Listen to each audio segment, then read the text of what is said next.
আপনাদের সবাইকে আন্তরিক শুভেচ্ছা, সালাম এবং অভিনন্দন জানাচ্ছি। রামপালে সন্ত্রাস, চাঁদাবাজি ও মাদকের বিরুদ্ধে এবং বিএনপির কমিটি ভোটের মাধ্যমে গঠন করার দাবিতে জনসমাবেশ করেছে উপজেলা বিএনপি।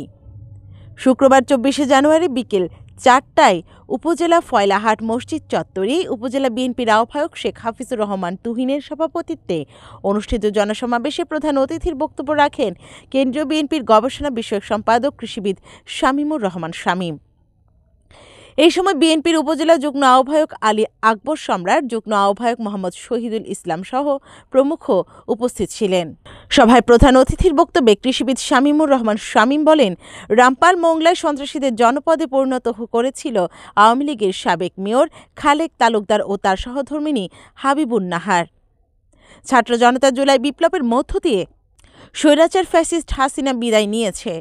সন্ত্রাসের জনপদ আর কোনোদিন তৈরি করতে দেয়া হবে না। তারেক রহমানের ঘোষিত 31 দফার রাষ্ট্র মেরামতের দায়িত্ব পালন করতে হবে।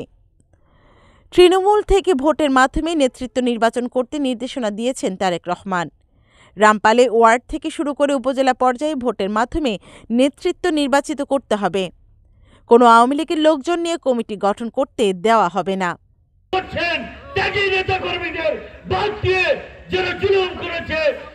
জেল খেলেছে, অত্যাচার নির্যাতিত হয়েছে, আওয়ামী লীগের সাথে আঘাত করে তাদের বিরুদ্ধে আজকের এই সমাবেশ থেকে আমি হুঁশিয়ারি উচ্চারণ করতে চাই। এইসব দালালদের চিহ্নিত করুন, আওয়ামী দালালদের রুখে দেওয়া হবে। আওয়ামী লীগের দল, আওয়ামী লীগের দল চক্র যাদেরকে রাজপথে উঠানোর চেষ্টা করছেন, বিএনপির নাম ধরে কিছু নতুন নেতা, তাদের বিরুদ্ধে আমি হুঁশিয়ারি উচ্চারণ করতে চাই। আপনারা এখানে রয়েছেন এই 10টি ইউনিয়নের ত্যাগী নেতা কর্মীরা, 17 বছরের জেল জুলুম অত্যাচার। আগামী জাতীয় নির্বাচনের জন্য সকলকে প্রস্তুতি নিতে হবে। কোনো অপশক্তিকে মাথাচাড়া দিয়ে উঠতে দেওয়া হবে না। জনসমাবেশ উপজেলার 10টি ইউনিয়নের বিপুল সংখ্যক নেতাকর্মী উপস্থিত ছিলেন। Sheikh Miranuzzaman, staff reporter.